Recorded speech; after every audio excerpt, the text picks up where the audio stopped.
सूरज निकल के सर पे आ गया। कैसा सोए देखो, घोड़े बेच के दोनों भी, और ऊपर से खराटों की आवाज, ऐसे जैसे गिटार बजा रहा है कोई। सोने का ढंग है तुम्हारा, महारानी की तरह सोए हैं। बेफिक्र होके सो गए दोनों भी। किचन में से झिंगरे निकल के बेडरूम में आके झांक जा रहे हैं। घर का सारा काम ऐसा ही पड़ा है। अब बिना किसी देरी के जल्दी उठ जाओ। सुकून से सोने भी नहीं देते ना जी खाला। सुबह सुबह क्यों ऐसे पुकारे जी? कयामत आ गई क्या? क्या हुआ? थोड़ी देर ज्यादा सो गए तो घर के सारे काम काज तो हमारे इंतजार बैठे हैं। आपका क्या जाता? आप तो एक बर्तन उठा के इधर से उधर रखते नहीं, खाली रानी की तरह हुक्म चलाते रहते हैं। तुमको तो सिर्फ हर बात का जवाब देना ही आता है। जाने दो सब। एक कप चाय तो पिलाते हैं नहीं? बना के लाओ अंजुम, तुम थोड़ा जल्दी। ये लो आपकी चाय, पी लो जल्दी वरना ठंडी हो जाती। देखो मेरे को तो नहीं आता जी दोबारा गर्म करने का।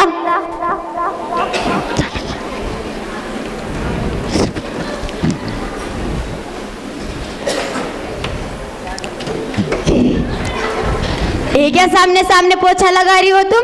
थोड़ा आंख उठा के ऊपर देख लो कि कौन आ रहा है कौन जा रहा है करके। और वो देखो वहाँ पर दोबारा पोछा लगा देना। उस पर जूतों के निशान पड़े हुए हैं, और थोड़ा देख के लगाना कि कहीं कोई निशान बाकी न रह जाए। ठीक है खाला अम्मी, जैसा आप चाहती हैं वैसा ही होगा। मैं फिर से पोछा लगा देती हूँ।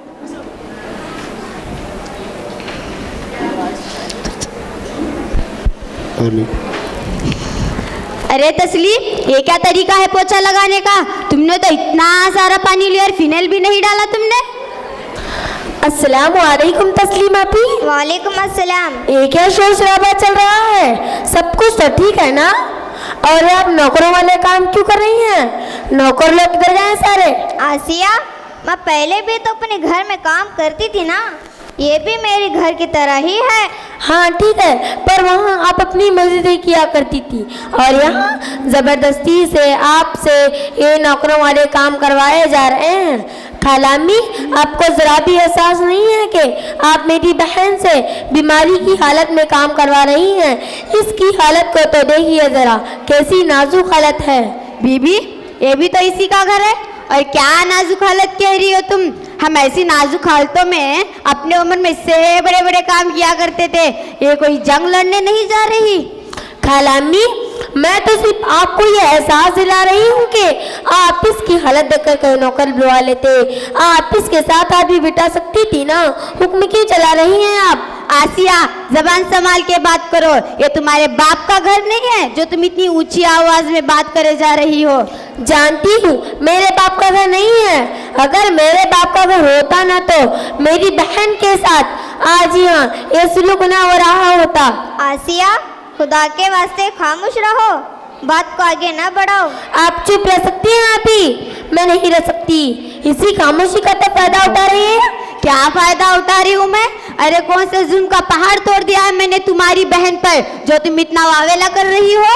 खाला अम्मी, गुस्सा ना कर आप आसिया पर, मैं समझाती हूँ इसको। तुम क्या समझाओगी इसे? अरे सारी की सारी करास्तानें तो तुम्हारी हैं। तुम्ही ने तो फोन करके बुलाया है ना इसे कि आओ देखो तुम्हारी बहन पर कैसे कैसे जुल्म के पहाड़ तोड़े जा रहे हैं, और अब ऐसे मजलूम बन के खड़ी हो के हकीकत में तुम पर जुल्म हो रहा हो। खाला अम्मी, मैं क्यों बुलाऊंगी इसे? ऐसा क्यों करूंगी मैं? ताकि तुम सबको बता सको कि तुम पर घर में कितना जुल्म हो रहा है। खालामी, आप मेरी बहन पर इल्जाम लगा रही हैं। हद नहीं हो गई? क्या इल्जाम लगा रही हूँ मैं, बताओ? और तुम्हारे माँ बाप ने तुम्हें तमीज नहीं सिखाई कि बड़ों से मुंह लगाती हो तुम? मैंने तो सुना था कि सास माँ का रूप होती है, लेकिन माशाअल्लाह से आप एक अच्छी माँ तो बन नहीं पाई। अच्छी सास क्या बन पाएंगी आप? तुम्हारी इतनी हिम्मत, मुझसे जबान दराजी करती हो? खालामी, हाथ उठाने की गलती ना करना वरना दोबारा हाथ उठाने के लायक नहीं रहोगे। आसिया, मैंने कहा ना कि खामोश हो जाओ, बस करो अब ये सब। मेरी आपी, मैं फकत आपका चेहरा देखकर इस नागिन को छोड़ रही हूँ, वरना ऐसे ऐसे केस इस औरत पर डलवाऊंगी ना कि जिंदगी भर हाथ उठा ना सकेगी औरत। और आप ही, हाँ, मैं तो सिर्फ आपका हाल मालूम करने 1-2 दिन आपके साथ वक्त गुजारने आई थी, लेकिन इस नागिन का हाल देखकर मैं अब 1 मिनट भी नहीं रुक सकती, क्योंकि ऐसी जालिम औरतों को फूल जैसी वहाँ पर जुल्म और ज्यादती को देखकर मेरा खून खोलने लगता है। और आप यहाँ अगर दोबारा ये औरत ऐसी हरकतें करती है तो बस मुझे ये कॉल कर देना, फिर आगे देखो इस औरत का मैं क्या हश्र करती हूँ। आपी, मैं अब और इस घर में आपको रहने नहीं दूंगी। आप लावारिस नहीं हैं, अभी आपके वारिस जिंदा हैं। जब तक आपके वारिस जिंदा हैं तब तक कोई आपका बाल बाका नहीं कर सकता। चलिए आप मेरे साथ, रहने दीजिए औरत को अपने ही घर में हाकिमा बनकर, जालिमा बनकर। आसिया, ऐसे कैसे छोड़ सकती हूँ मैं इस घर को? अब ये मेरा घर बन चुका है। और याद है ना तुम्हें, अम्मी ने हमें एक बार नसीहत करते हुए कहा था कि मेरी बच्चियों, हमेशा खामोश इख्तियार करना, बिलखुसूस घर की मामलात में, क्योंकि रसूल करीम सल्लल्लाहु अलैहि वसल्लम ने फरमाया था कि मन समत नजा, जिसने खामोश इख्तियार की नजात पा गया। आप दर गुजर का मामला करते रहना, बड़ों की इज्जत करना और छोटों पर शफकत, और किसी भी काम को हिकमत के साथ हल करने की कोशिश करना। इस काम के अंजाम से बाखबर रहना ही एक मोमिन की शान है। आती, अम्मी की बात ठीक है, लेकिन कुछ नहीं, तुम चली जाओ, बाकी मैं खुद संभाल लूंगी। इंशाअल्लाह सब ठीक हो जाएगा। आती, जा तो रही हूँ लेकिन बहुत जल्दी वापस आऊंगी। अल्लाह हाफ़िज़। खुदा सलामत रखे तुम्हें। अरे अंजुम, किधर मर गई हो? इन लोगों की बातें सुन सुनकर सर फटा जा रहा है मेरा। चाय वाय तो पिला दो जरा। अजी खाला, 2 मिनट बना के लाई, सब्र करो थोड़ा। ये लो आपकी काली चाय।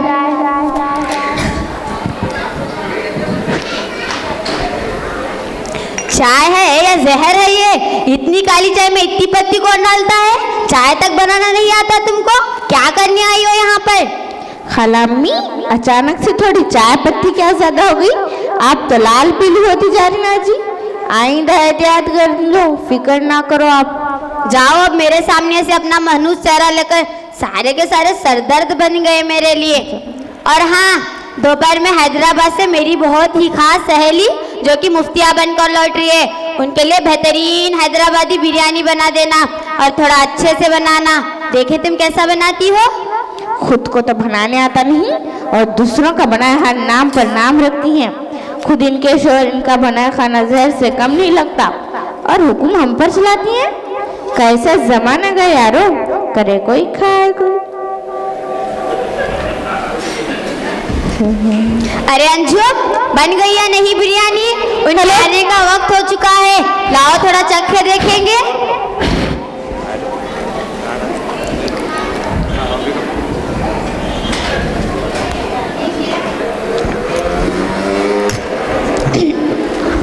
बिरयानी है या मिर्ची का अचार है ये? इतनी मिर्ची डाले कि खाए तो कानों में से धुआं है, इतना कच्चा मसाला डाले तो खाए के ठसका लग के मर जाना। पहले ही बोली हूँ ना तुम्हें कि थोड़ा अच्छे से बनाना। देखो तुम खुद खा कर ही जाओ, सब फेंक कर दोबारा से बना देना, और जल्दी बनाना, वक्त नहीं है। अरे जा, माँ की किरकिरी क्या भी है तुम्हारा? पत्ती ज्यादा हुई, मिर्ची ज्यादा हुई, मसाला ज्यादा हुए। कभी खाए तुम हैदराबादी बिरयानी जिंदगी में? जाओ दोबारा बना के ला बोलते। अजी खाला, खैरत है ना सब? तुम मेरे को नौकरानी समझ रहे अपनी? अरे अंजुम, क्यों इतना शोर शराबा कर रही हो? क्या होगा तुमको? रुको, आने दो शाम में बेटे को, उसे बोलकर बराबर करवाऊंगी। देख लेना तुम, दिन ब दिन तुम्हें भी बहुत मस्ती आती जा रही है ना। तुम्हारे बाप की नौकर नहीं हूँ, समझे तुम? बेटे को बता देना। बताओ जाके, 1950 की बहू समझ रहे क्या तुम मेरे को? 1950 की बहू नहीं हूँ मैं, 2002 की बहू हूँ मैं। सिर्फ 2 मिनट लगता, सिर्फ 2 मिनट खड़े खड़े यही से चटा लूंगी तुम्हारे, पता भी नहीं चलेगा। और ऐसे के डलवाऊंगी कि जिंदगी भर कोर्ट के चक्कर काटते फिरोगी। क्या कहा तुमने मुझे? कोर्ट के चक्कर काटने लगोगी? आजकल तुम्हें भी ससुराल आए 2 दिन हुए नहीं और जबान ऐसे चल रही है जैसे तीर कमान से निकल रहा हो। क्या तुम्हारे माँ बाप ने यही सिखाया है तुम्हें? क्या तुम्हें बड़ों से बात करने की तमीज तक नहीं आती? अजी खाला आप बस करो, आप भी तो उड़द की दाल की तरह बोलना जी। हमारे माँ बाप के बारे में बोले आप, खैरियत है ना? क्या तुम भी समझे तुम मेरे को? बहू बन के आई हूँ, इसका मतलब ये नहीं कि हर वक्त मेरे को डांटते रहो। अब तुम मुझे सिखाओगी कि कब कहाँ क्या बोलना है? आज तो फैसला हो ही जाए, बहुत नखरे हो गए तुम्हारे। नखरे कौन कर रहा जी खाला? क्या किच बर्दाश्त कर बोले तो बहुत ही बोलो ना जी। अजी हमारे को बर्दाश्त बाहर हो जा रहा अब। हाँ, मैंने भी तुम्हें घर की सारी जिम्मेदारियां ढाले सो है। ऐसे बोल रही हो तुम, जो तुम गलती कर रही हो ना वही बोल रही हूँ मैं, और कुछ नहीं। हाँ जी बोला ना तुम्हें, लेकिन बोलने का तरीका रहता खाला, हर वक्त खामोश बैठना नहीं होता मेरे को। तस्लीम समझ रहे क्या तुम मेरे को? मैं नहीं खामोश बैठती, समझे आप? मैं कितना भी कर लूँ, हमेशा आपको कभी कुछ पसंद नहीं आता। कहीं को करते आप मेरे साथ ऐसा? मेरी दोस्त उसकी सास के साथ दोस्त के वैसा रहते, अपन भी रह सकते ना? कहीं को ये बिरयानी बनाने नहीं आता, चाय बनाने नहीं आता, रोटी अच्छी नहीं है, चाय फीकी है। कब तक करेंगे आप मेरे साथ ऐसा? आई एम श्योर ये बिरयानी बेहतरीन है। लो खा लो तुम खुद ही, तुमने ही बनाया ना, है ना? वैसे दिन ब दिन तुम तो मुझे अपना दुश्मन समझते जा रही हो। अरे बहू ताने मत दो तुम मुझको, इस घर का नमक खाया है मैंने। और आप मुझे दोस्त समझ ना? पहला आप सुधर जाइए, बाद में मैं सुधर जाऊंगी। खाला अम्मी, मैं सुबह से देख रही हूँ कि आप हर किसी पे चिल्लाती जा रही हो। थोड़ा नरमे से काम लें, सब्र से काम लें। अंजुम आपकी तरह ज़िंदगी के मामले में तजुर्बा का नहीं है। अगर आप अच्छी तरह समझाती है तो झगड़ा आगे नहीं बढ़ता। खैर ये लो आपकी बीपी की गोलियाँ, सुबह नहीं लिया आप, इसीलिए जो भी आ रहा खा ले। चिल्लाते जा रहे, पहले गोली लो, अब मैं ठंडा शरबत बनाकर लाती हूँ। लो कम से कम अपनी देवरानी से तो सीखो, कैसे नरम लहजे में बात को मिटा देती है, कैसे प्यारे अंदाज में सारा मैटर क्लोज करती हो। और एक तुम हो कि कुछ बोले नहीं, खत्म, शाम की तरह ढसनी आती हो सीधा। बात बात पे नागिन शाम की दोस्ती कर लेती हो, और बातें तो ऐसी करती हो कि खून में जहर डालने की तरह बातें करती हो। अरे खाला अम्मी, अगर मैं सांप हूँ तो आप भी सपेरा बन जाइए और सब काबू में आ जाएगा। अजी सांप समझ रहे क्या तुम मेरे को? सांप तो छुप कर डसता है, मैं तो सामने ही बात करती ना। अगर आप मुझे प्यार से बुलाएंगी ना तो मैं भी दूध पीने वाली नागिन बन जाऊंगी। सांप तो माँ को बहुत ही अच्छा लगता क्या है कि, याद रखते खाला तुम्हें, सांप तो जहरीला होता, मैं तो मिर्च मसाला ज़्यादा डालती हूँ। खाला अम्मी अब तो बुजुर्ग हैं, और बहन अंजुम आप भी काफ़ी ज़्यादा अक्लमंद हैं, फिर इतने देर से झगड़ा किस बात का? अरे तस्लीम तुम क्यों बीच में आ रही हो? हाँ तुम आके क्या जरूरत है यारो बीच में आने की? खाला अम्मी और मेरी बहन, मैं बस ये कहना चाहती हूँ कि अगर दोनों अपनी अपनी जगह थोड़ा सब्र कर ले और चीख पुकार सब खत्म हो सकता है। कभी सोचा है अगर घर की दीवारें एक दूसरे से लड़ने लगे तो छत गिर जाएगी? अगर सास बहू आपस में दुश्मन बन जाए तो घर कैसे बचेगा? वो भी टूट जाएगा। वैसे खाला अम्मी आपकी बातें तो शहद की तरह मीठी होनी चाहिए थी, फिर आपने अंजुम को सांप वाला जुमला क्यों बोला? और बहन आप भी इनकी बातों में मिठास तलाश करना चाहती हैं, ना कि हमेशा कड़वाहट। वैसे जाने दीजिए, अब लगता है मुफ्तियाबाजी आ गए हैं, अब तो खामोश हो जाइए आप लोग। अस्सलामु अलैकुम वरहमतुल्लाहि वबरकातुहू। वालेकुम अस्सलाम। आइए मुफ्तियाबाजी तशरीफ लाई हैं, कैसे हैं आप? अल्लाह का फजल है, मैं बिल्कुल ठीक हूँ। इनकी बातें सुनकर ऐसा लग रहा है जैसे दो मुल्क के फौजी आपस में झगड़ रहे हो। तौबा तौबा तौबा। नहीं मेरी जान, ऐसा कुछ नहीं है। मुझे सफाई देने की बिल्कुल ज़रूरत नहीं है मोहतरमा, मैंने अपने कानों से सब कुछ सुन लिया है। तस्लीम, लगता है आपकी खाला अम्मी का दिमाग बहुत गर्म हो गया है, जाकर इन्हें थोड़ा ठंडा पानी तो ला कर दे इन्हें। पानी नहीं चाहिए मुझे, स्टिंग चाहिए, स्टिंग, और अभी ठंडा ठंडा। ला हौला वला कुव्वता इल्ला बिल्लाहिल अलिय्युल अज़ीम। सास, वमा अदराक मा सास, तुम क्या जानो सास क्या चीज़ है। अगर आप जानना चाहते हैं तो सुनिए, दुनिया की सबसे खतरनाक मखलूक का नाम है सास। तुम समझते हो कि सियासत और पॉलिटिक्स सिर्फ और सिर्फ पार्लियामेंट और राज्यसभा में ही चलती है? ना ना ना, ये तो अपने घरों में भी चलती है। सबसे खतरनाक पॉलिटिक्स वो भी अपने घरों में, सास और बहू के दरमियान। खैर, अब इत्मीनान और सुकून के साथ अपनी कुर्सियों पर बैठ जाएं। लगता है सुबह से झगड़ झगड़ कर थक गए होंगे। मेरी बातों को एक दिल और एक जान होकर सुनिए। आप लोग नहीं, बल्कि आप लोग सुनिए। बस ये तो हमारी कीमती बातों को पहुंचाने का एक जरिया है, जरिया।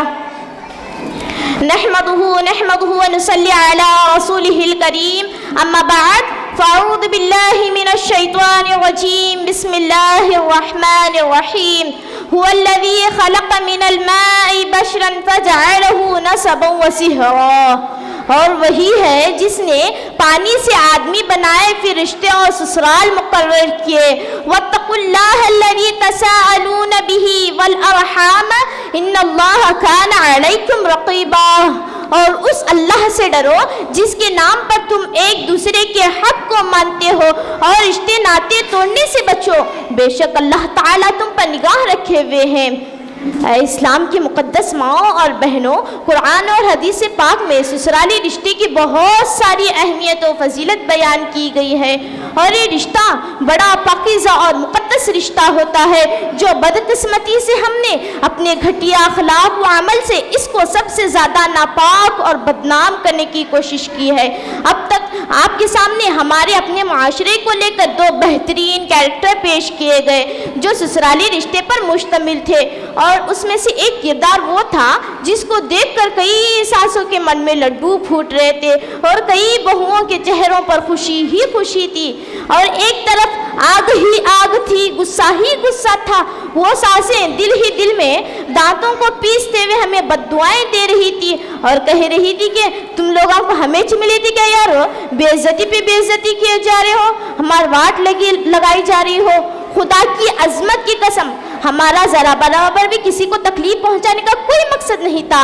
किसी के दिल को दुखाना या नाराज़ करना या किसी की बेइज्जती करना हमारा कोई मकसद नहीं था। हमारा तो सिर्फ और सिर्फ एक ही मकसद है, और उसकी इस्लाह हम आपको दुरुस्त करना, आपको खुदा की नाराज़गी से बचाना और रसूल करीम सल्लल्लाहु अलैहि वसल्लम की बारगाह में शर्मिंदगी से बचाना। बस यही मकसद था, है और रहेगा इंशाअल्लाह अज़्ज़ व जल। और जब तक इस बदन में जान है, हम तालिबे इल्म होने के नाते आपको कुछ कुरान और सुन्नत की पाकीज़ा बातें बताते रहेंगे और इस्लाम की मुक़द्दस तालीमात आप तक पहुँचाते रहेंगे, क्योंकि हमको मदरसा शाह वजीहुद्दीन हुसैनी में हमारे असातिज़ा इकराम हमें ऐसी ही तालीम देते हैं। इस्लाम की पाकीज़ा तालीमात उम्मत तक पहुँचाने का तरीक़ा सिखाते हैं, क्योंकि हमको हमारा मदरसा ही तो मुआशरे को सीधा करने की तालीम देता है, ना कि उसे बिगाड़ने, ना कि उसे नाचने गाने और एक दूसरे की बुराई करने की तालीम देता है। रिश्ते कैसे निभाए जाते हैं, उसका पासो लिहाज कैसे रखा जाता है, ये सब हमें हमारा अपना मदरसा ही तो सिखाता है। अगर आप भी चाहते हैं कि आपके बच्चे भी ऐसी ही कुरान और हदीस की तालीम सीखें और एक अच्छा इंसान बने, तो फिर आइए, देर किस बात की। मदरसा शाह वजीहुद्दीन हुसैनी के दरवाजे खुले हैं हमेशा आपके बच्चों के लिए, क्योंकि हजारों साल नरगिस अपनी बेनूरी पे रोती है, हजारों साल नरगिस अपनी बेनूरी पे रोती है, बड़ी मुश्किल से होता है चमन में दीदावर पैदा। ये मदरसा शाह वजीहुद्दीन हुसैनी है, तेरा शराब खाना नहीं साकी। यहाँ की पाकीज़ा मिट्टी से इंसान बनाए जाते हैं। अब आइए, आपको कुछ कुरान और सुन्नत की पाकीज़ा बातें बताते रहेंगे, वो आपके दिल में उतर जाए। वो इसीलिए कि दिल से जो बात निकलती है असर करती है, दिल से जो बात निकलती है असर करती है, पर नहीं ताकत परवाज मगर रखती है। सुनिए, अल्लाह ताला कुरान करीम में इरशाद फरमाता है, सूरह रात आयत नंबर 21 में, वल्लज़ीना यसीलूना मा अमरल्लाहु बिही अन युसल, और वो जो उसे जोड़े जिसे जोड़ने का अल्लाह ने हुक्म दिया, और वो अपने रब से डरते हैं, बुरे हिसाब से खौफजदा होते हैं। ऐ उम्मत की सांस, तू जरा गौर कर, तेरा रब किस अंदाज से आखिरत में बचने की तलकीन कर रहा है। अगर तू चाहती है कि तेरा हिसाब और किताब कल क़ियामत में अच्छा हो तो रब के इस फरमान को सामने रखकर उसे गौर फिक्र करना होगा। अपने बहू और बेटे के दरमियान कायम रिश्ता जोड़ना होगा और उसे मजबूत करना होगा, वरना याद रख कल क़ियामत में रब के बारगाह में पेश होगा और बुरे हिसाब का सामना करना होगा। और आगे इरशाद फरमाता है सूरह बनी इसराइल आयत नंबर 7 में, इन अहसनतुम लिअंफुसिकुम व इन असाअतुम फलहा। अगर तुम एहसान करोगी तो खुद अपने ही फायदे के लिए करोगी, अगर तुम बुराई करोगी तो खुद अपनी जान के लिए करोगे। याद रखिए, अपनी बहू के साथ एहसान करोगे, उसके साथ अच्छा मामला करोगे, कल क़ियामत में भी आपके साथ एहसान किया जाएगा और अच्छा मामला किया जाएगा। इनके साथ एहसान करना गोया अपने फायदे के लिए करना होगा। अब ज़रा सिला रहमी और हुस्न सुलूक के बारे में अहादीस करीमा समाअत कर लें। बुखारी शरीफ किताबुल अदब हज़रत सय्यदना अबू हुरैरा रज़ियल्लाहु ताला अन्हु से रिवायत है कि रसूल करीम सल्लल्लाहु अलैहि वसल्लम ने इरशाद फरमाया, जो शख्स जिसको ये बात अच्छी लगती है कि उसके रिस्क में बड़ा आए और उसकी उम्र दराज हो जाए, तो उसे चाहिए कि अब सिला रहमी क्या करे। अभी सिला रहमी क्या चीज़ है, दो लफ्ज़ों में आपके सामने बयान करती हूँ। इसका सीधा सीधा मतलब है रिश्तेदारों के साथ अच्छे ताल्लुकात रखना, उनसे मेल झोल कायम रखना, अगर रिश्तेदारी तोड़ते हैं तो उनके साथ रिश्ता जोड़ना वगैरह वगैरह। ऊपर जिक्र की गई अहादीस करीमा पर प्रोग्राम ख़त्म होने के बाद अकेले में बैठ कर लम्हा भर गौर करें, और जब हमें रिज्क में तंगी का मसला होता है तो हम बाबा लोगों के पास जाते हैं और उनसे मिन्नत और समाजत करते हैं, रिज्क में बरकत के वास्ते तावीज़ वगैरह करवाते हैं। और ऊपर से अपने खुद के घर का ये हाल होता है कि अपनी बहू पर जुल्म और सितम के पहाड़ पर पहाड़ तोड़े जा रहे होते हैं, उसे नौकरानी समझकर ज़्यादा काम का बोझ डालकर उसका जीना हराम कर दिया जा रहा होता है और उसकी ज़िंदगी अजीरन कर दी गई होती है। और ऊपर से रिस्क में शिकायत करते थकते नहीं हो और उम्र कम हो रही है कि दिन ही दिन मौत के करीब जा रहे होते हैं। हाँ, कान खोल कर सुनिए, किसी की बेटी पर जुल्म करके उसके दिल को तोड़कर उसकी आंखों में आंसू लाकर तुम समझते हो कि रिस्क में बरकत होगी, उम्र में बरकत होगी? नहीं, हरगिज़ नहीं। तुम तो इस बहू की तरफ से मिलने वाले रिश्तों को तबाह करने पर तुली हो। क्या तुम्हें नहीं पता, कल इस बेटी का रिश्ता खराब होता है तो कल तेरे रिश्ते का भी रिश्ता खत्म हो जाएगा। और जब हमें आए उम्मत की बदनाम सास दिल के कानों से सुन ले, हो सकता है ये सुनने के बाद तेरा दिल बदल जाएगा। रसूल करीम सल्लल्लाहु अलैहि वसल्लम ने इरशाद फरमाया, तुम में से कोई शख्स उस वक्त तक सच्चा मोमिन नहीं होता जब तक वो अपने भाई के लिए वही पसंद ना करे जो वो अपने लिए पसंद करता है। इस हदीस पाक की रूह से बड़ी माजिरत के साथ आपसे एक बात पूछना चाहती हूँ, क्या आप अपनी बेटी के लिए जो पसंद करते हैं वही आप अपनी बहू के लिए चाहते हैं? जवाब नहीं चाहिए मुझे, बस अपने आप को जवाब दीजिए। अब जो चीज़ आप अपनी बहू के लिए, बेटी के लिए चाहते हैं वही चीज़ आप अपनी खुद सच बताइए। खुदा दिलों के हालतों से खूब वाकिफ़ है। वही चीज़ आप अपनी बहू के लिए चाहते हैं? जवाब आएगा नहीं तो फिर ये आपका दावा गलत है। आप एक सच्ची मोमिन औरत कैसी हो सकती है कि कोई आपकी बेटी को सताए, उस पर जुल्म सितम के पहाड़ तोड़े, उसे भी कोई बुरा भला कहे, उसे भी कोई हाथों से मार पीट करे, उसे भी कोई उसकी ज़िंदगी में ससुराल भर उसे तड़पा रहा हो, ये सब आपकी बेटी साथ हो तो आप इसे हरगिज़ पसंद नहीं करेंगी ना।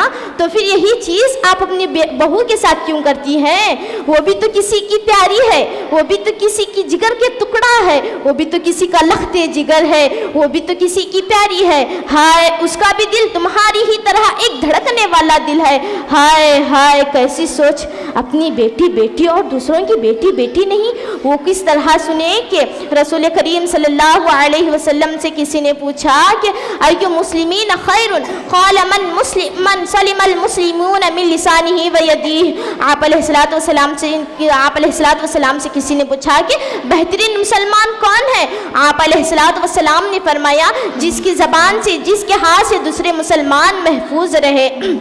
और आगे मिशकातुल मसाबिह किताबुल अदब, जिसे अब्दुल्ला इब्न अब्बास से रिवायत फरमाया कि क़ाल रसूलुल्लाह सल्लल्लाहु अलैहि वसल्लम लैस मिन्ना मन लम यरहम सग़िरना व लम युअक्किर कबीरना। जो शख्स हमारे छोटों पर रहम नहीं करता और बड़ों की इज्जत नहीं करता वो हम में से नहीं। आपके जहन्नम जैसे घर को, तबाहशुदा घर के माहौल को दुरुस्त करने के लिए सिर्फ ये एक हदीस पाक काफ़ी है।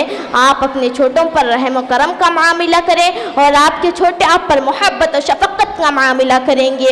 वो किस तरह सुने कि रसूल करीम सल्लल्लाहु अलैहि वसल्लम से किसी ने, वो किस तरह सुने कि रसूल करीम सल्लल्लाहु अलैहि वसल्लम ने पूछा, क़ाल रसूलुल्लाह सल्लल्लाहु अलैहि वसल्लम लैस मिन्ना मन लम यरहम सग़िरना व लम युअक्किर कबीरना। जो शख्स हमारे छोटों पर रहम नहीं करता और बड़ों की इज्जत नहीं करता वो हम में से नहीं। यारो, तुम्हारी जुल्म सितम की वजह से कई बच्चियां मौत से पहले मर जा रही है और कई बच्चियां उम्र से पहले ही बूढ़ी हुई जा रही हैं और कई बहुओं की सिसकियां और हिचकियां रब के अर्श को हिला रही है और ज़बानी हाल से कह रही है कि या रब तू हमें इस जहन्नम से नजात दे या तो फिर मौत। अल्लाह अकबर। है उम्मत की सांसें सुनो ज़रा, दिल के कानों से सुने। हो सकता है ये सुनने के बाद तेरा दिल बदल जाएगा। कहीं आपकी वजह से तुम्हारी बहू रातों को उठकर मुसल्ला बिछाकर रब की बारगाह में गिड़ा कर तुम्हारे लिए बद्दुआएं तो नहीं कर रही और तुम्हारी वजह से कहीं उसकी आंखों में आंसू तो नहीं आ रहे, कहीं उसका नर्म और नाजुक दिल छल्ली छल्ली तो नहीं हो गया। अगर हो गया है तो मरने से पहले तौबा कर ले और मरने से पहले अल्लाह पाक से और अपनी बहू से माफ़ी मांगे और वो मौत तो ज़रूर आने वाली है। छोड़ दे अपनी ज़िद को, छोड़ दे अपने पॉलिटिक्स को, छोड़ दे अपने आना को, अपने तकब्बुर को। आप ही आग लगा दे इन सारी चीज़ों को। मौत तो ज़रूर आने वाली है, कहीं तुम्हें जहन्नम की आग का सामना तो करना ना पड़े। और आखिर में उठकर इल्तिजा करते हैं कि अल्लाह पाक आपके घर को जन्नत जैसा बनाए और खुशियों से आपका घर भर जाए और आपको मिन्नत और समाजत करते हैं आपको और आपके बच्चों को इल्म दीन से आरास्त करे। खुदा हम सब का हामी और मददगार है। और आखिर में जाती जाती ये फार्मूला लेकर तो जाए अपनी घर की चौखट पर या कहीं भी लगा दे। और ये फार्मूला ये है कि अपनी बहू को बेटी समझे, नौकरानी नहीं। अपनी सास को माँ समझे, सास नहीं। व आखिरुद्दावाना अनिल हम्दुलिल्लाहि रब्बिल आलमीन।